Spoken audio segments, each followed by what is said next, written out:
The British took our diamonds back to London and put them into the crown of the British monarch. And now when we see Queen Elizabeth opening her parliament, she wears a beautiful state crown which is full of our diamonds. Did you know she's wearing stolen goods? I remember being in London with Nelson Mandela to celebrate his 90th birthday. And that morning over breakfast I said to him, Madiba, tonight you'll be in Buckingham Palace with Queen Elizabeth. Please, while you're there, ask her to give back our diamonds. He just smiled. And he said, no, Evita, our diamonds are safer on her head than in our parliament. Leave them where they are. Of course, by now gold was discovered on the Witwatersrand, and overnight all the unwanted elements from every society invaded Johannesburg.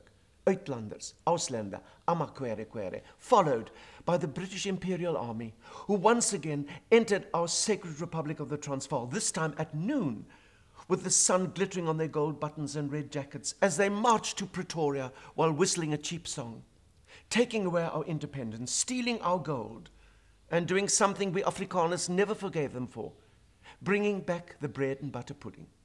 Well, obviously the next step had to be the Anglo-Boer War.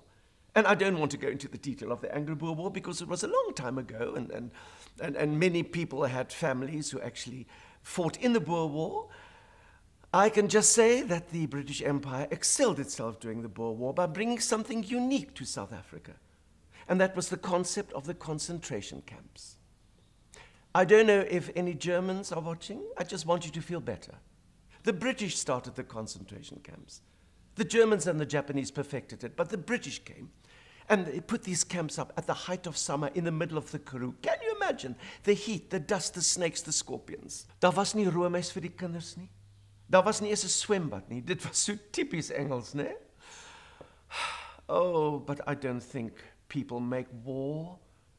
The mother of a child does not agree to war. The father of a son doesn't make a war. No, politicians make the wars to become powerful and rich. And when they have enough power and enough oil, they cancel the war, but they don't tell anybody. And then overnight, mortal enemies must become instant friends. It happened after the Boer War. It happened after our struggle. It has happened in Northern Ireland. It has not happened in Iraq. Suddenly, reconciliation is the most important reality. And I'm so happy to share with you the fact that the English and the Afrikaner, after years of squabbling, eventually formed the Union of South Africa on the 31st of May 1910 by burying the hatchet in the back of the black. Evita, Evita, and you know what we mean. Evita, Evita, always on the scene. Evita Bezuidenhout, Evita should be queen.